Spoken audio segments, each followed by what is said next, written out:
you can see that we have our grub screw, the 7-tooth pinion, the motor mount, and you can see that there's also this piece D3, which is designed to help you with the placement of the pinion, which is great. So we'll start off by putting this plate onto the motor, then we'll put the grub screw into the pinion. As I've shown you before, it's much easier to do that, and then we'll grab that piece right here, which I've got, and we'll attach the pinion to the motor.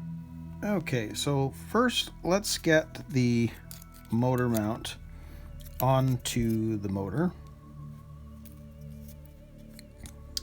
So we're going to need to make sure that that goes over there and that it's in line with the holes, because we're going to need to screw that down. So I'll push that in. Okay, so that's nice and firm. It's to the motor. So then with this, and I've shown this before in other videos, is that what I find is easiest is get the grub screw onto the hex wrench. Then we're going to screw this in just a bit, enough that it's into the pinion. Then we're going to take, well, actually I guess we could take that, which is a tight fit, which is nice. So when you put that on, it kind of wraps itself around the pinion, or the motor mount, and you see how it's now exactly where it'll be, because you can't even put that on any further. It stops. So I just need to make sure that it is level. Well, let's go back to, I need to find the flat spot of this. There it is. So in fact, what I want to do first is I want to screw it down enough that it's grabbing on the flat spot. Because you see, when you put that pinion on, it is actually turning the motor, because I've already got it locked onto where it needs to go. So now when we put this on and kind of snap fit it, now when we put the pinion on, we know that it can't go anywhere. So now we can actually use that guide to screw it in completely. So grab that.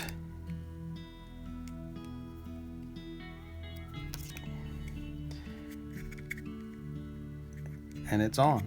So I'll just tighten this up. Once I get the hex wrench in there. Come on. There we go.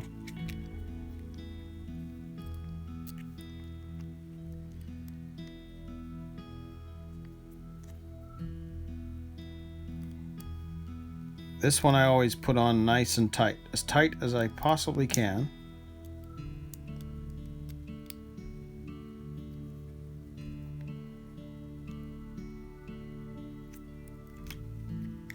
Take the plastic off, and there we go.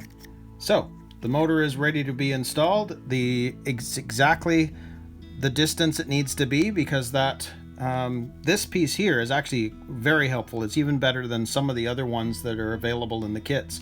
So this is ready to go. So we can move on to the next step. So moving on to step 12, attaching the motor.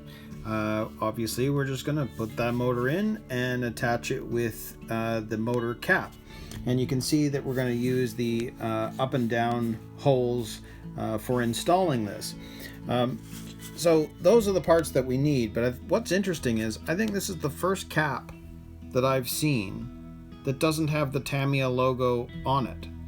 Almost every one that's a motor mount, you always knew which one was the motor mount because it said Tamiya. Not a big deal, but I just think that's interesting. So we'll go ahead and install that.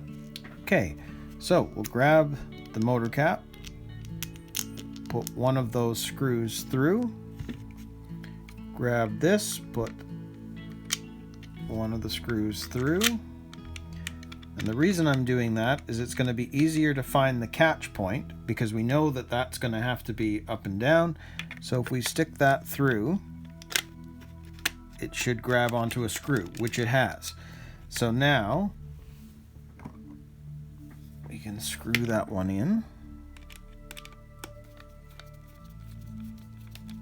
I'm not going to go all the way as we normally do, but now I know that it's actually in. Grab the other screw. And this should go in nice because we've already matched it up.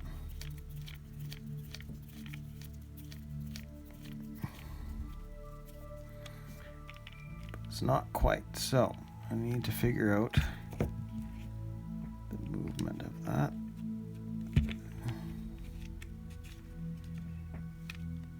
There we go.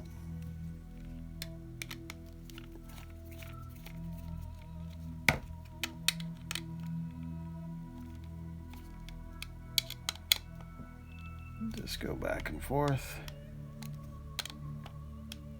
Okay, so there we have it. So now the motor is installed and that gearbox is completely finished. So we can move on to the next step, which is 13, the battery holder.